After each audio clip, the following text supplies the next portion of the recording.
Charleswood, St. James, Assiniboia, Headingley is a suburban riding, and as its name suggests, it's made up of distinctly different neighborhoods. It stretches from downtown west into the rural farmlands. Politically, the riding over the years has swung back and forth between Liberals and Conservatives. In this election, the Trudeau Liberals are pulling out all the stops to try to win the riding back, after having won it in 2015 and lost it 2 years ago. Justin Trudeau's first campaign stops included a stop in Winnipeg to sing the praise of his former MP, emergency room physician, Dr. Doug Eyolfson. I think of your leadership during this pandemic, working as an ER doctor just down the road from here at Grace Hospital, or as an MP with us in Ottawa, fighting for veterans and healthcare workers. You step up for this community every single day, and I can't wait to have your voice back with us in Ottawa. Having worked on the front lines, treating patients in the ICU, I know how appreciative my fellow physicians, nurses, and support staff are of the leadership from the Liberal government. Conservative leader Erin O'Toole was in Winnipeg the very same day. The Tories are intent on keeping this seat, held for the last 2 years by MP Marty Morantz, a well-known lawyer and former Winnipeg City Councillor. Hello, I'm Marty Morantz, your Member of Parliament. Just thought I'd come around and make sure you knew I was out here. I've got a federal election going on and wanted to see if there are any important issues from a federal perspective top of mind for you these days. This election is about securing the future of this country after the economic devastation wrought by the COVID-19 pandemic. We need a new government that is laser focused on getting the economy growing again, getting back the 1 million jobs that we lost during the pandemic, getting young people back to work, getting small businesses back on their feet, and getting the economy growing again. Shannon Sampert is a political scientist, journalist, and media consultant. First of all, what's her take on the riding itself? It's an odd riding, frankly, because it's a bunch of different parts that are sort of moving, and it's a hard riding, I would think, for a Member of Parliament to actually represent. So you have a very wealthy section in Charleswood, and then you have a very blue-collar section as well, and then you have sort of a rural, suburban section, which is Headingley, and you have a lot of individuals who actually work in the prison system as well, because Headingley has a prison as well. So you have a bunch of different moving parts that a Member of Parliament is expected to represent, and that all have different expectations and all have different values and beliefs as well. One factor hanging over this federal election in Manitoba is the unpopularity of the provincial Progressive Conservatives. Just before the federal election call, Manitoba Premier Brian Pallister, faced with plunging poll numbers and a disgruntled caucus, announced he was retiring. After almost 10 years as leader of our party and more than 5 years as our province's premier, I believe that now is the time for a new leader and a premier to take our province forward. Federal Conservatives in Manitoba and in this riding are having to deal with a discontent aimed at their provincial counterparts. You know, all I can say is what I'm experiencing on the doors and when I call people. No one's really bringing that up.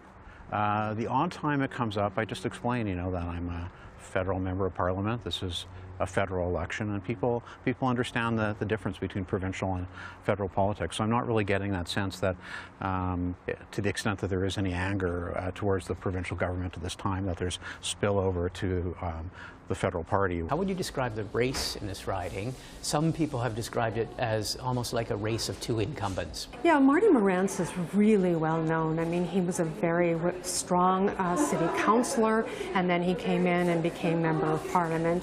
And then Doug, of course, was the incumbent, the Liberal, and he's running again the second time to try to get his seat back. So you have these two very strong characters running, and it really is a race between those two. Now, is Marty going to be able to sort of get rid of that kind of cape that he's wearing of being sort of Pallister friendly? Because he is viewed as being part of that Pallister, he has that Pallister Paul to him, I guess you would say.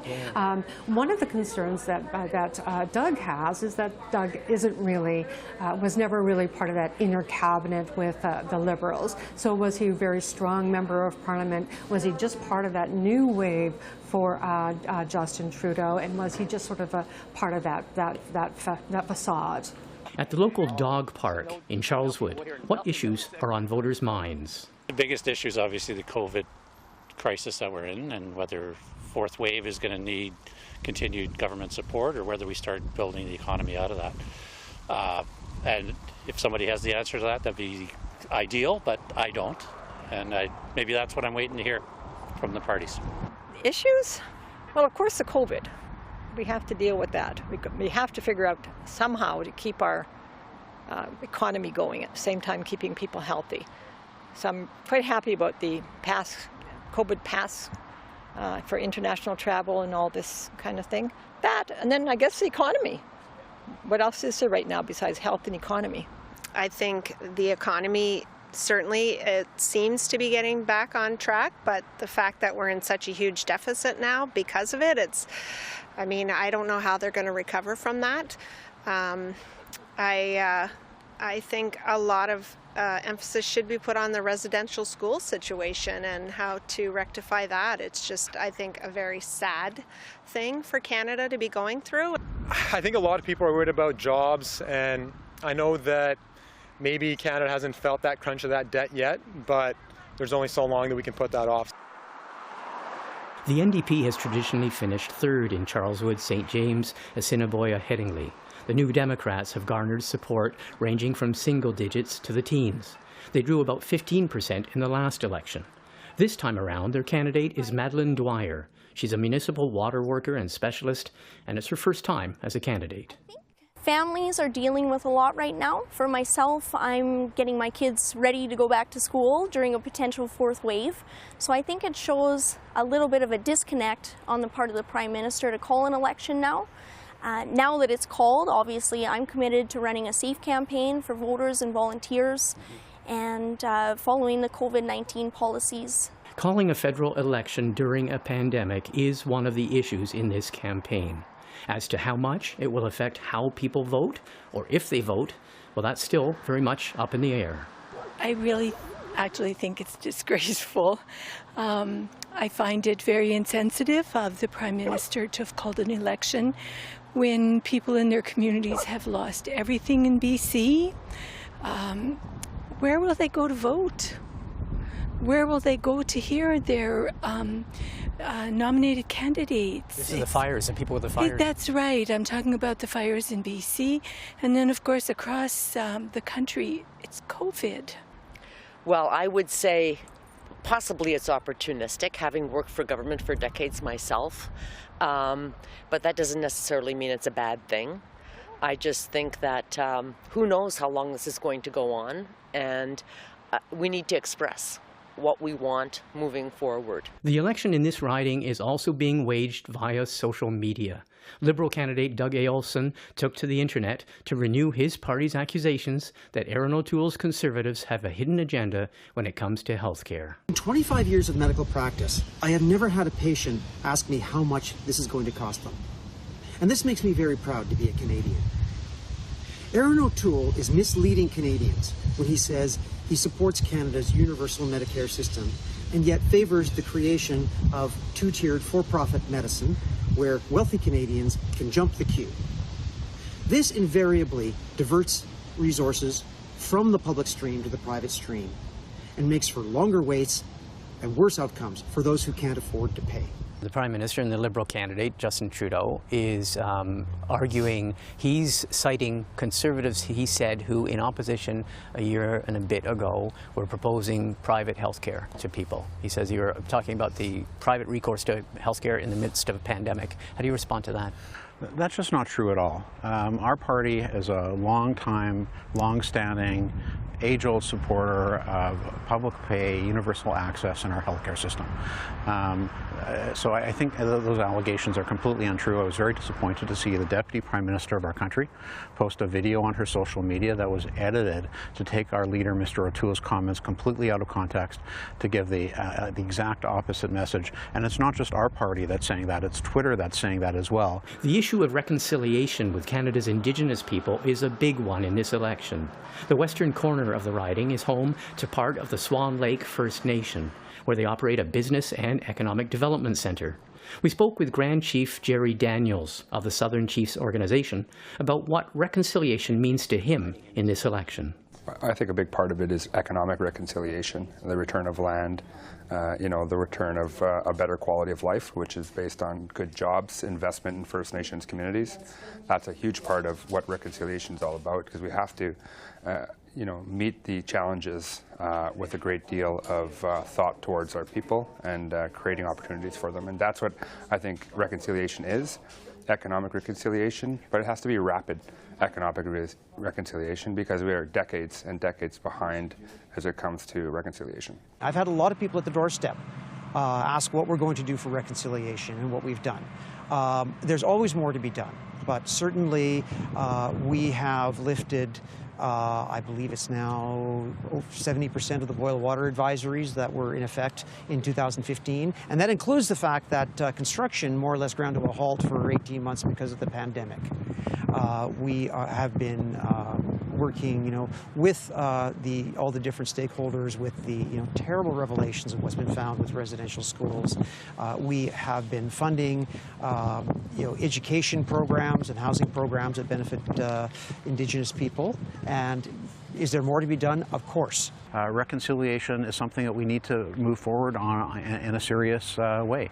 I can tell you myself, reconciliation is something that's particularly important to me. I was on Winnipeg City Council. You might recall when Maclean's Magazine wrote their story about Winnipeg being the most racist city in Canada, and Mayor Bowman and I and my colleagues on City Council took that to heart. We declared 2016 the year of reconciliation. We brought in calls to action around mandatory sensitivity training for all City of Winnipeg staff. I was the first finance chair in the province to actually allocate funding for Freedom Road to help Shoal Lake 40 First Nation have a year-long access so they could build a water treatment plant. I know for myself, I would take the cues from the community, from Indigenous leaders. What do you think more needs to be done? Well, I think that a lot needs to be done. For myself, I'm a skilled water worker. So for me, clean water is extremely important, delivering safe, clean public drinking water. So I support the NDP and Jugmeet in getting clean water now for communities. Thumbnail sketch, what would you say would be the issues in this riding? I think the biggest issue would be economy, and I think the biggest issue, as always is in any kind of federal election, is the issue of health care. People right now are dealing with COVID and the burnout from COVID and the burnout from the economy, whether we're going to go into a recession, what's going to happen to our interest rates, and what's going to happen when we rebound from COVID for jobs and for our kids. How old are you, buddy? 4. You're a big boy. For parents, the pandemic has also highlighted the issue of the lack of affordable childcare in Canada, which has meant so many women have been unable to return to the workforce. In the weeks before the election call, the Trudeau government announced bilateral agreements with 8 provinces or territories to expand affordable childcare. I'm talking about making more childcare spaces available for parents who need them. In Winnipeg, Ottawa pledged $1.2 billion to Manitoba to create 28,000 spaces to eventually offer $10 a day daycare. The Manitoba Conservative government praised the agreement. Today is a great day for the province of Manitoba. Our government has always been committed to ensuring that families in Manitoba have access to quality, affordable and inclusive early learning and childcare services. But the federal Conservatives say they will scrap those agreements in favor of direct tax cuts to parents. Our plan does 2 things that the Liberals' plan doesn't do. It makes sure that there's choice in childcare. If people want to stay home and raise their children at home, they can do that. If they want to go to work and use the tax credits to pay for childcare, they're free to do that. It's not a it is a one-size-fits-all solution, actually, and also it's a refundable tax credit, which means that people will get the money not just back in their taxes, but it will be paid over the course of the year so that they're not out of pocket. With the Liberal plan, it's dependent on provincial governments signing on to agreements with the federal government. Some have and some haven't. But we're going to, I think, wind up with a patchwork quilt of services across the country that is not consistent. And that's the one thing that we want to have in childcare is consistency in terms of access to childcare across the country. But this is something that, first of all, primarily will benefit higher income earners. because people have to pay the money up front first. There are lower income people, single parents, that don't have that money to put up front to pay for it. So getting the tax credit for it isn't, they're not going to get a tax credit for it if they, didn't front the money first of all. So secondly, it doesn't create the spaces. Another top-of-the-mind issue in this Winnipeg riding, with wildfires burning throughout Western Canada, is climate change. I think the biggest thing moving forward is that we have to acknowledge the environmental disaster that's looming with a lack of action on climate change. First and foremost, there's lots of other issues that we need to address. We need to address healthcare more collectively. We need to address massive social inequities that exist in this country, but first and foremost, that has to be done through the lens of climate justice and making sure that we're protecting ourselves and the people who are going to come after us. For me, it's all about the climate, and it's all about, I'm undecided as to what party I'm going to vote for. Hi, Darcy, it's my dog. But it's all about who's going to be able to take substantial action that will actually enable us to meet the targets that we have to avoid climate catastrophe. Hi, I'm Doug Eyolfson. Hi.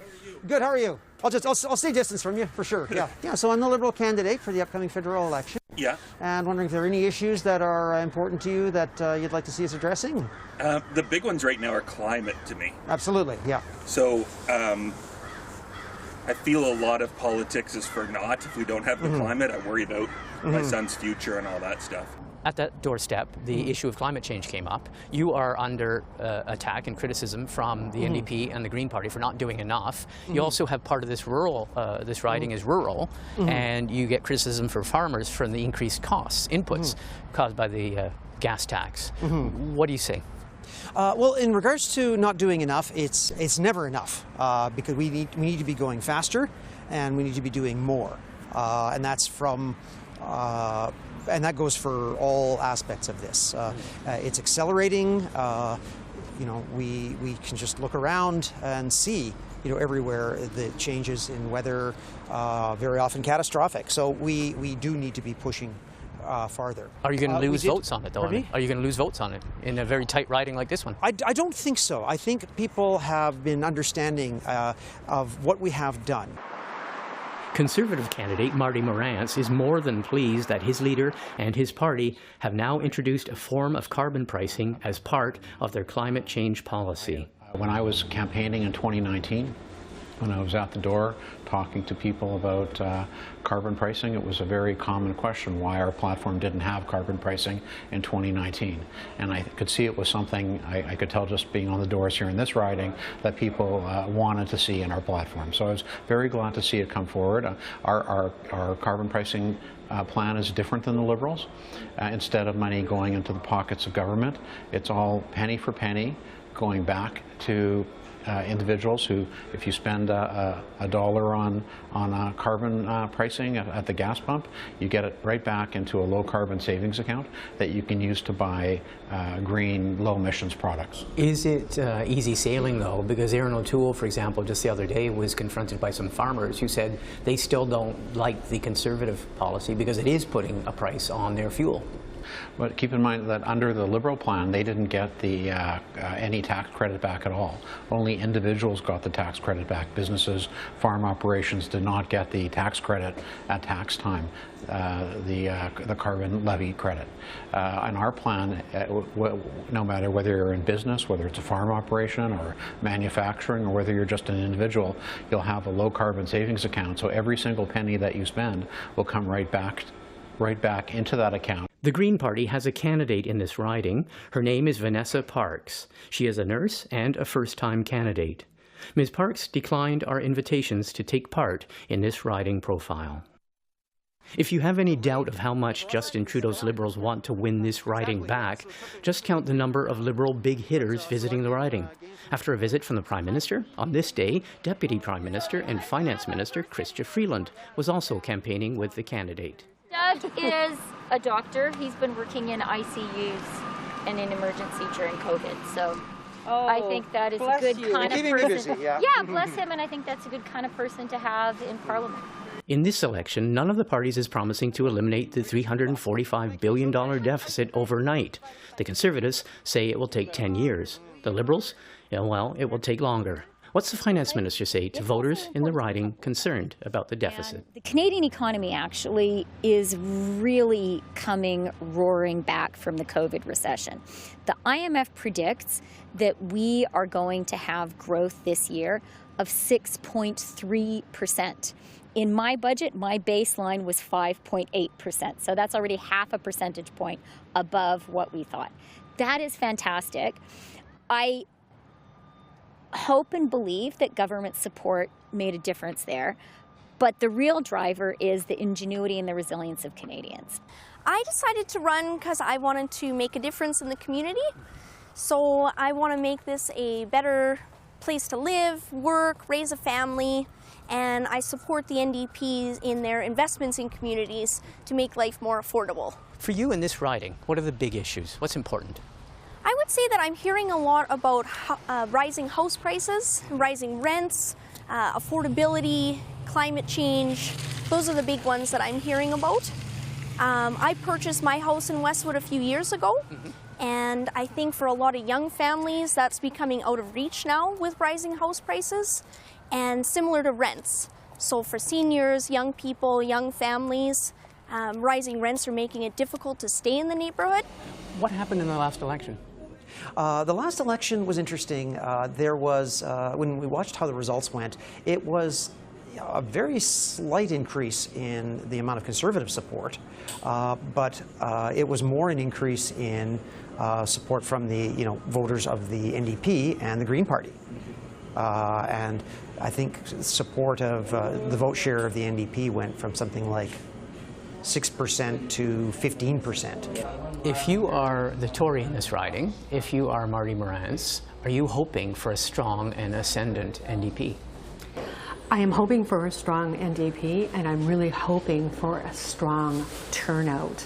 That's going to be the big thing overall. And I'm also hoping what we're seeing right now overall in the numbers is that the numbers are going up for the Conservatives because people are starting to understand who Erin O'Toole is. So when I woke up and started to look at the numbers this morning, the numbers are starting to go up overall nationally because people are starting to understand who Erin O'Toole is. Erin O'Toole now has to run a flawless campaign. Another issue, again related to having an election during a pandemic, is the Trudeau government's position, announced just days before the election call, on mandatory COVID-19 vaccination. The Conservatives are saying that they don't believe in mandatory enforcing all people in those sectors to get vaccinated. Some people are saying that you're making this a wedge issue and that you're making this a political issue. You're a medical doctor. Should this be an election issue? It shouldn't be an election issue. What the federal government is doing, and I agree with this, is just simple good public health. And this was not a political decision by the current federal government, but the opposition is making it a political wedge issue. Well, I have said myself, and Mr. O'Toole has said himself, that getting vaccinated is extremely important. You know, I've said we're very lucky to live in an era where we have this kind of technology that can really save lives and fight off such a dangerous virus. When it comes to the public service, our positions aren't really all that different. We're saying to the public service, we strongly recommend that you get vaccinated, but if you don't get vaccinated, you're going to have to go through a regular regimen of rapid testing. Marty Morantz, the Conservative candidate, says, he says, look, the position of Erin O'Toole's Conservatives is not that different from the position of the Liberals. They're just trying to exploit a wedge issue, and we all basically agree that everyone should get vaccinated. Well, the bottom line is, though, is that within the Conservative camp in Calgary and in places like southern Manitoba, in places where there are very libertarian Conservatives, you're going to find that this is an issue. And it will end up becoming a question over and over again of leadership, and it will become a question of support as well. It's not as simple as Marty likes to make it out to be. The St. James Village in this riding is home to a number of mom-and-pop stores, small independent retailers who've desperately struggled to keep afloat during the pandemic. One of them is the Yen Kitchen. It serves Vietnamese cuisine and takeout. Kim Vu is a lawyer by profession. She arrived from Ho Chi Minh City in Vietnam to join her husband, who's a cook, and to help him run the restaurant. That was just as the pandemic hit. and she says she and other retailers are on the verge of going bankrupt. She says businesses like hers have been running at a loss for too long. Oh, we've been, no, not only us, every restaurant been a really tough years. Like everyone have to be saving every single cent to keep the staff, to keep the guests. And not because the guests don't want to try your food. It's just the guests is also got problem with their job, so they don't even have the money to coming in and enjoy the food. What can the government do? Have you tried with the terms of the assistance and the loans and things? Yes, we tried. We have really tried everything, tried to apply most of everything, but for some of the supporting from the government, they require a list of requirements, which not all of us can apply.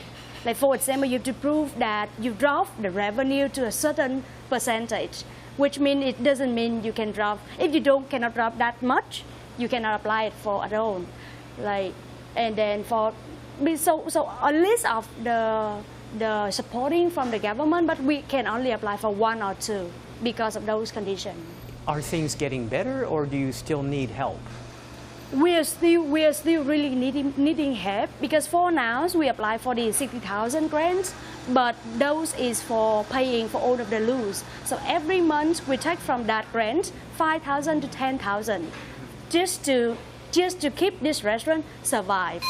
So it's not gonna last long, like maybe until this month, next month it's gonna go on. So after that, if it not go back to normal, I don't think we get enough money to just maintain it anymore. As voters in this riding prepare to give their verdict on who they will send back to Ottawa, their current Tory MP or their former Liberal MP, the question remains for Dr. Doug Eyolfson, the man the Liberals are pinning all their hopes on for Election Day. If this doesn't work out, you go back to your day job? Oh, absolutely, absolutely. I enjoy practicing medicine. And, you know, when I went, that was one of the things that I was, you know, borderline conflicted about in 2015.